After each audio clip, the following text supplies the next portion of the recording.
제2차 세계대전이 끝난 다음에 그 다음에 먹을 것도 잘 곳도 없었던 한 청년이 파리의 한 의상실 앞에서 비를 피하고 있었어요. 청년은 이탈리아에서 아주 잘 사는 그런 가정에 태어났고 아버지가 사업을 하기 때문에 아주 많은 것을 소유했던 그런 사람이었어요. 그런데 전쟁 때문에 모든 걸 망했어요. 다 잃어버렸어요. 그래서 온 가족이 프랑스로 이주해야 됐고 간신히 알바해서 먹고 살 정도밖에 안 되는 그러한 모습으로 추락하고 말았습니다. 그래서 끼니도 먹는 것이 어렵기 때문에 옷을 사 입는다고 하는 것은 상상을 못했어요. 그래서 천을 구해서 스스로 옷을 만들어 입어야 되는 그 정도의 모습으로 살아갔어요. 어느 날 비를 피해서 의상실 앞에서 있는데 마침 의상실에서 나오던 한 부인이 자기를 바라보는 거였어요. 청년을 바라보면서 어머, 그거 참 멋있네요. 어디서 맞추었어요? 이렇게 질문하는 거였습니다. 그래서 이거요 어디서 맞춘 게 아니고 제가 손수 만드는 겁니다. 이런 얘기를 해주었어요. 그랬더니만 이 여인이 던지는 말이 그래요? 정말 멋집니다. 당신에게는 옷을 만드는 특별한 재주가 있는 것 같아요. 이 얘기를 해줬어요. 그리고 난 다음에 1950년 그 청년은 부인이 한 한마디 때문에 빚을 얻어서 의상실을 차린 거였어요. 그런데 디자인 솜씨가 뛰어나다는 소문이 계속 퍼지면서 어디까지 가느냐? 영화의 마녀와 야수, 오늘 가서 보세요. 나중에 마녀와 야수의 옷이 있어요. 이 디자인을 이 사람이 하게 됐어요. 그 사람이 누구냐? 모르는 이름 모를 부인의 한마디로 바뀐 인생이 누구냐? 피에르 가르댕. 한번 사진 볼까요? 바로 저 사람이에요. 피에르 가르댕. 세계적인 사람들의 그 말, 유명한 말들을 기록한 그 책이 있는데 신경직 목사님이 쓴 책인데 칭찬 한마디가 아이의 인생을 바꾼다. 2008년도 생명의 말씀사예요. 나중에 읽어보시면 도움이 될 겁니다. 삶에 변화시킨 말들을 예를 들면 이런 말들이에요. 조금만 노력하면 세계 최고가 되겠구나. 스필버그. 일을 잘하는 걸 보니 사람을 끄는 재주가 있네. 빌리 그레함. 내 머리가 그만큼 좋다는 증거야. 잭 웰치. 우리 학교 학생 중에서 가장 잘 그린 그림 같다. 밀레. 이런 말들. 점점 노래 실력이 좋아지는 것 같아. 이런 말. 그리고 너는 청명한 아이야. 크게 생각하거라. 내가 원하는 것은 무엇이든지 할 수 있어. 엄마에게 말해. 엄마가 도와줄게. 헨리 포드. 그리고 아빠는 내가 자랑스럽다. 행복하게 잘 자거나. 타이거 우즈. 이런 말들은 얼마나 사람들을 힘있게 만드는지 몰라요. 그럼 오늘날 우리에게 그리고 여기 살아가던 시대 사람들의 옛 어른들은 어떤 말을 하며 살아갔을까? 너무나 다른 표현이에요. 어떤 것이냐? 옛 어른들이 살아온 삶의 방식은 조용히 알아요. 조용히. 그리고 점잖지 못하게 점잖은 거, 이런 걸 요구했어요. 그 사람이 묵직해야지. 가벼워 되나? 묵직해야 돼. 이런 말들. 사랑은 무엇으로? 속으로, 마음으로 표현하면 안 되는, 그게 불의라고 생각을 했어요. 자녀에게 칭찬하거나 위로의 말을 하는 것에 습관화가 안 됐고 익숙하지가 않아요. 우리는 어떤 삶을 살아오셨습니까? 칭찬에 인색한 사람이 혹시 아닌가? 사람을 세워주는 말에 인색한 것은 아닌가? 그러니까 우리의 습관이 잘못돼서 누군가를 칭찬하면 꼭 좋은 말을 안 해요. 꼭 건져서 긁어내려야 속이 편한 그 사람도 있어요. 왜? 그렇게 배워왔으니까. 하나님께서는 어땠을까? 천지를 창조하신 이후에 하시는 말씀이 뭐냐면 창세기 1장 12절에서 이런 말씀을 해요. 땅이 풀과 각기 종류대로 씨 맺는 채소와 각기 종류대로 씨 가진 열매 맺는 나무를 내니 하나님이 보시기에 뭐라고요? 참 좋았다는 거예요. 너무너무 하나님이 행복하셨어요. 너무너무 좋다. 하나님도 이렇게 칭찬하고 좋다고 하려는데 왜 우리는 그 삶을 닮아가지 않을까? 왜 이렇게 칭찬에 인색할까? 여러분, 우리가 서로 이런 말들을 많이 해야 돼요. 우리가 한번 옆 사람 같이 해보겠습니다. 당신 때문에 늘 기분 좋아요. 또 어떤 사람은 기분 좋아지고 싶어. 그런 분도 있어요. 기분이 안 좋대. 여러분, 그리고 또 뭐냐? 한 번 더 합시다. 당신 때문에 우리 교회가 빛나요. 할렐루야. 이런 말 들으면 얼마나 기분 좋겠어요? 그런 말들 좀 하고 살아갔으면 좋겠어요. 오늘 본문에도 하나님의 부르심을 받은 사람들이 살아가야 할 삶의 방식을 소개하고 있어요. 하나님의 부름받은 성도라면 어떻게 살아가야 되느냐는 질문이에요. 이방인의 삶을 정리하고 이제부터는 거룩함으로 지으심을 받은 새 사람을 입으라고 그래요. 삶의 방식을 바꾸라고 말씀합니다. 그러면 새 사람을 입은 성도들이 살아가야 할 삶의 방식은 어떤 것일까? 오늘 본문에서 첫 번째로 뭐라고 말씀하고 있냐면 덕을 세우고 은혜를 끼치는 삶을 살아라. 한번 29절 같이 읽어볼까요? 시작. 무릇 더러운 말은 너희 입 밖에도 내지 말고 오직 덕을 세우는데 사용되는 대로 선한 말을 하여 듣는 자들에게 은혜를 끼치게 하라. 이 말을 정리하면 줄이면 덕을 세워라. 은혜를 끼쳐라 이 얘기예요. 그렇게 살아가라는 거예요. 그게 뭐냐? 하나님의 거룩한 백성들이 선택해야 할 삶의 모습이다 이렇게 말씀하고 있어요. 위의 말씀을 들어야 될 대상이 누구였죠? 그리스도를 통해 하나님의 자녀가 된 성도들이에요. 성도들. 그러므로 하나님의 자녀가 됐으므로 그의 아들과 딸인 우리도 아버지의 모습을 닮아가는 것은 당연한 것을 믿으시기를 축원합니다. 그 방식이 오늘 방식의 삶의 모습이다 그 얘기예요. 그렇게 살아가라는 거예요. 이것을 말씀하고 있습니다. 믿음의 공동체인 교회에 속한 성도는 삶에서 본을 보이는 삶을 살아갈 때 능력이 일어나요. 자신도 능력이 일어나지만 보는 사람도 감동이 임해요. 그래서 더러운 말들, 그리고 이 뭔가 사람에게 안 좋은 말들, 너무 비꼬는 말들, 사람을 희롱하는 말들, 깎아내리는 이런 말들을 하지 말아야 돼요. 전혀 관계 속에 도움이 안 된다니까요. 인식화가 돼버려 그렇게 하다 보면. 덕을 세우는 것은 사실은 쉬운 일이 아니고 우리에게 펼쳐지는 삶은 나이브고 내일을 알지 못하기 때문에 어떤 일이 일어날지를 예측할 수 없어요. 그래서 매일의 삶에서 노력하는 삶이 참 필요하고 상황을 뒤엎고 하나님의 영광을 돌려야만 되는 것이 뭐냐? 그리스도인들의 삶의 모습이에요. 그런데 그게 만만치가 않아요. 너무 어려울 때가 많아요.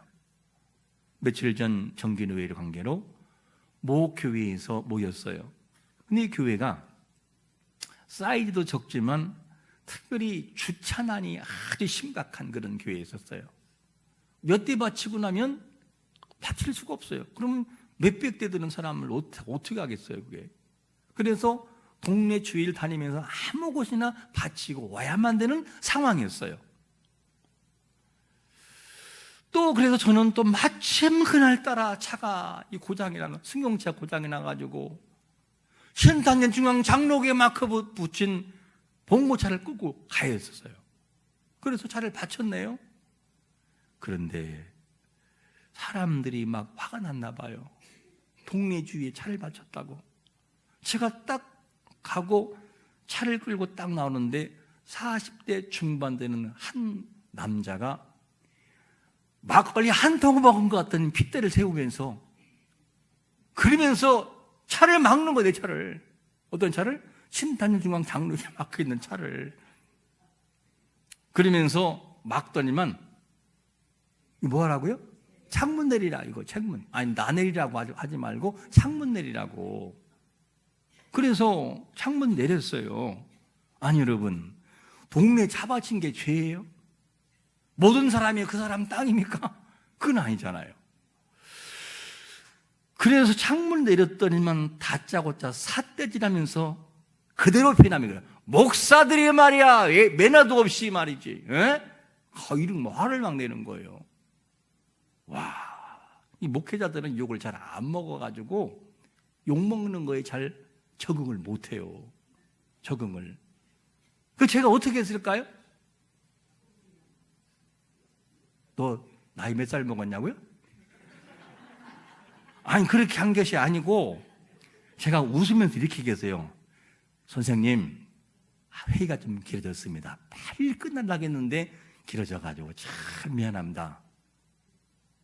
그러면 이제 문 올리라고 가야 되라고 해야 될 거 아니에요. 안 빌게요.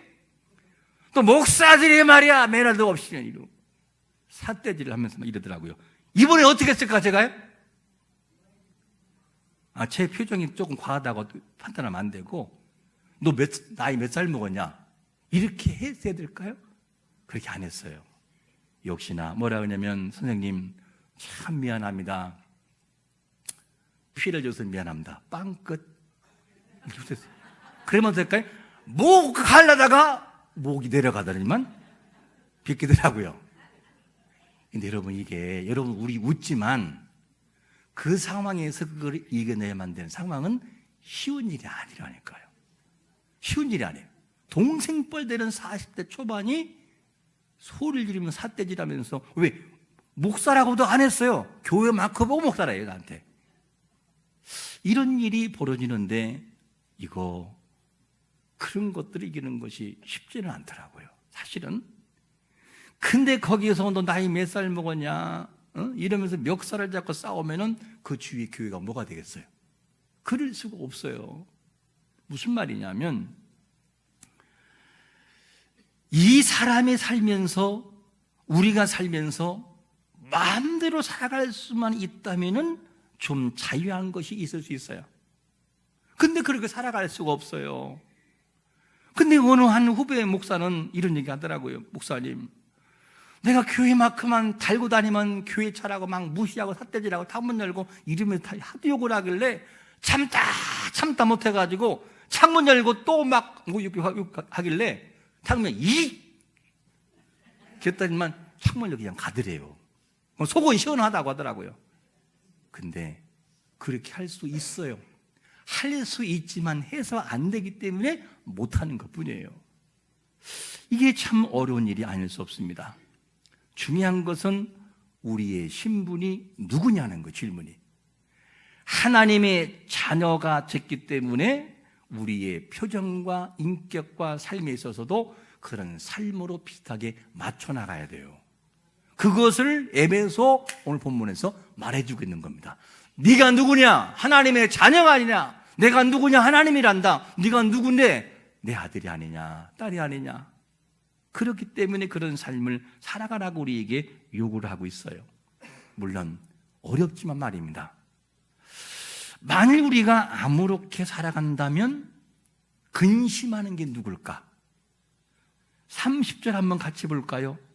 누가 근심하는지 30절 같이 시작. 하나님의 성령을 근심하게 하지 말라. 그 안에서 너희가 구원의 날까지 인지심을 받았느니라. 만약에 우리가 막 살아간다면, 멱살을 잡고 막 그렇게 살아간다면 누가 근심한다고요? 성령님이 근심한다는 거예요. 우리말로 말하면 성령 하나님이 슬퍼한다 그 말이에요. 너무너무 슬퍼하세요. 그래서 하나님께 부름받은 우리가 분을 품고 도적질하고 더러운 말 하게 되면 누구에게 틈을 주는 거냐? 오늘 본문 보니까 마귀에게 틈을 주는 동기가 되는 거예요. 마귀에게. 그래 그런 것들을 잘 이기는 때 성령이 근심하지 않는다라고 우리에게 말씀합니다. 성도가 함부로 살아가면 성령이 근심하고 슬퍼하셔요, 여러분요. 특히 31절 같은 일들은 특히 돼요. 같이 읽어볼까요? 시작. 너희는 모든 악독과 노함과 분냄과 떠드는 것과 비방하는 것 모든 악의와 함께 버리고 이런 거 하지 말라는 거예요. 왜냐하면 성령이 근심하기 때문에. 성도가 참지 못하고 분노하면 하나님이 근심하셔요. 하나님이 근심하셔요. 하나님은 격하게 끓어오르는 분노를 절제하지 못할 때 근심하셔요. 우리의 모습을 보고. 왜? 우리가 자녀이니까. 하나님은 욕설과 조롱과 모독한 것 때문에 근심한다는 거예요. 왜냐하면 우리는 구속의 날까지 인침받았다. 인치는 게 뭐죠? 도장을 찍었다. 너는 구원받기로 작된 자야 꽝! 하나님의 백성이라는 도장을 찍었기 때문에 그거로 인하여 너와 나와의 관계는 아버지와 아들의 관계이기 때문에, 아버지와 딸의 관계이기 때문에 네가 잘못하면 내가 근심이 돼. 이 얘기를 하고 있어요. 근심된다는 거죠. 그러면 속에서 불이 올라오는데 어떡합니까? 물을 들어볼 수도 없고 어떡하라고, 속에서 불이 올라오는데 어떻게 참으라는 것이냐? 이럴 때 우리에게 이런 소스를 주고 있어요. 두 번째로 뭐라고 말씀하냐면 그리스도를 뭐함으로? 생각함으로 참아보라는 거예요. 이 내용이 32절에 보니까 이런 말씀을 합니다. 서로 친절하게 하며 불쌍히 여기며 서로 용서하기를 하나님이 그리스도 안에서 너희를 뭐한 것 같이? 용서함 같이 너희들 이렇게 해보라는 거예요. 여러분, 감정이 없는 사람이 없어요. 누구나 감정이 있고요. 감정의 정도는 훈련에 따라서 절제되기도 하고 그렇지 않을 수 있어요. 근데 감정은 누구나가 폭발력이 있어요. 휘발유에 마치 불을 붙이는 것과 똑같아요. 근데 그것을 어떻게 절제하냐에 따라서 상황이 달라져 버려요. 그리스도인들은 특별히 이 감정에 대한 절제 못하는 것이 큰 화가 돼버려요. 우리가 화난 감정이 올라올 때 생각할 것이 뭐냐? 그리스도께서 우리를 불쌍히 여긴 같이 너도 그렇게 해보라는 거예요. 이 말은 다른으로 표현한다면 하나님 아버지가 자기 아들을 저 죄를, 원수 같은 죄를 위해서 대신 십자가에 돌아가게 하고 그 죄를 용서하신 것처럼 내가 너에게 한 것처럼 너도 그렇게 한번 해봐라. 그거 한번 생각 한번 해봐. 이 얘기를 지금 하고 있는 거예요.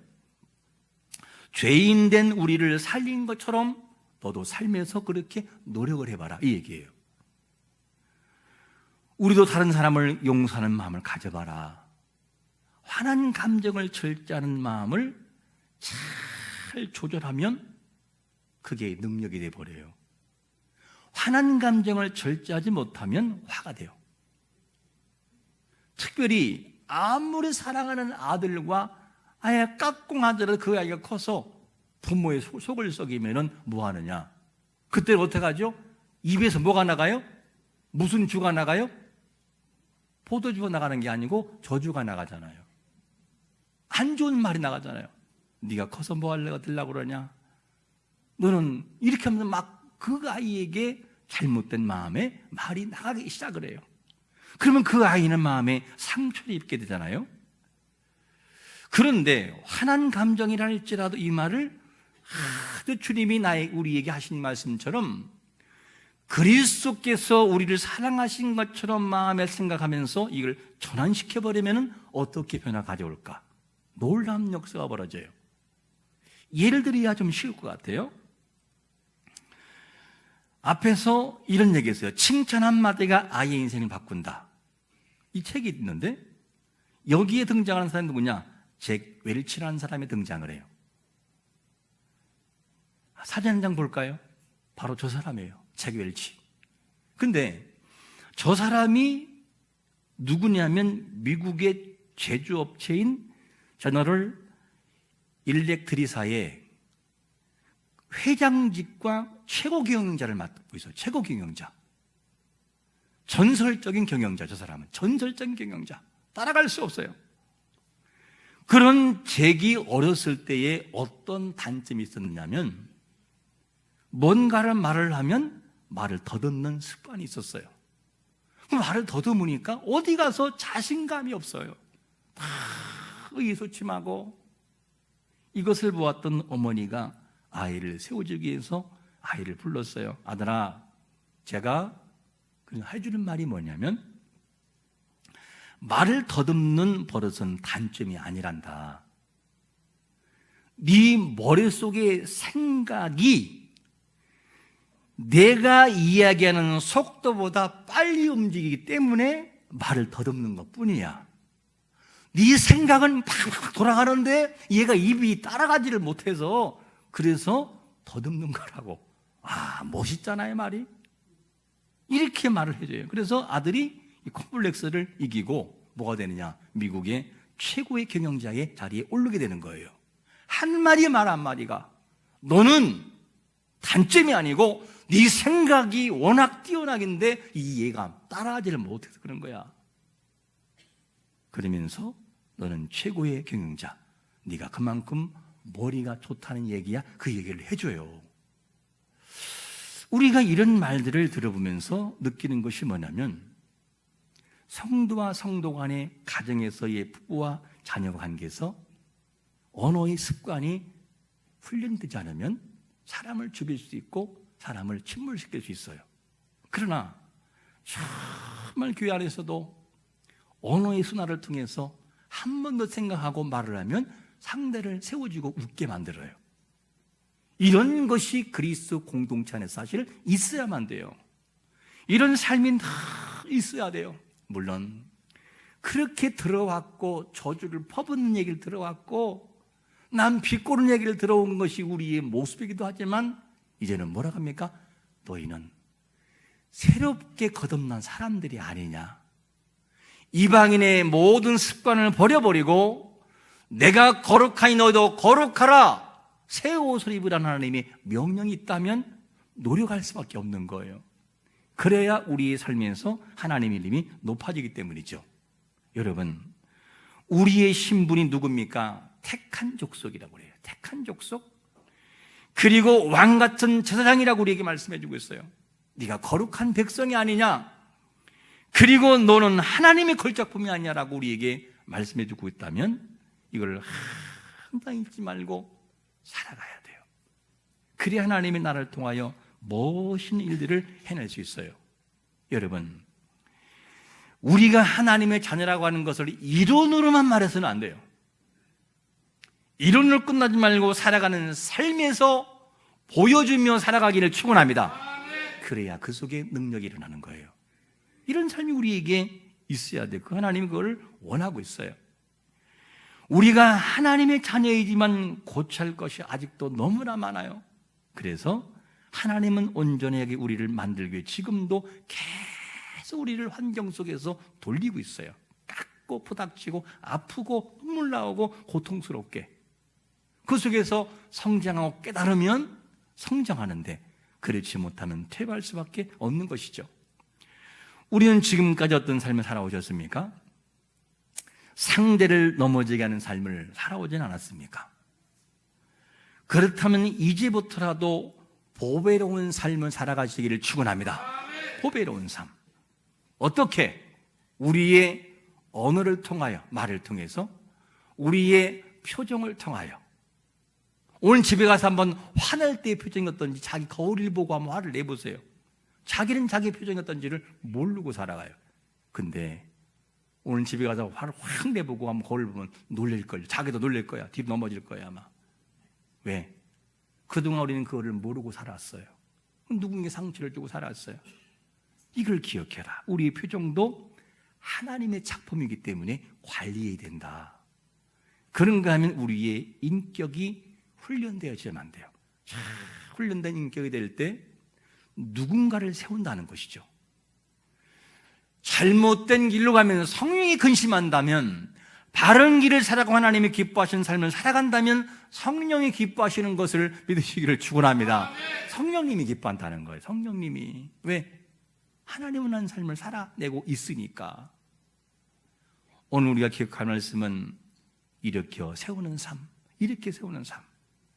지치고 힘에 겨운 사람이 있을 때에 우리의 언어를 통해서 세워주고, 우리의 웃는 표정을 통해서 세워주고, 우리의 잘 다듬어진 인격을 통해서 그에게 다가서면 그 사람은 일어설 것입니다. 이 모습을 통해 하나님의 사람됨을 증명하는 성도가 되시기를 예수 그리스도의 이름으로 축원합니다.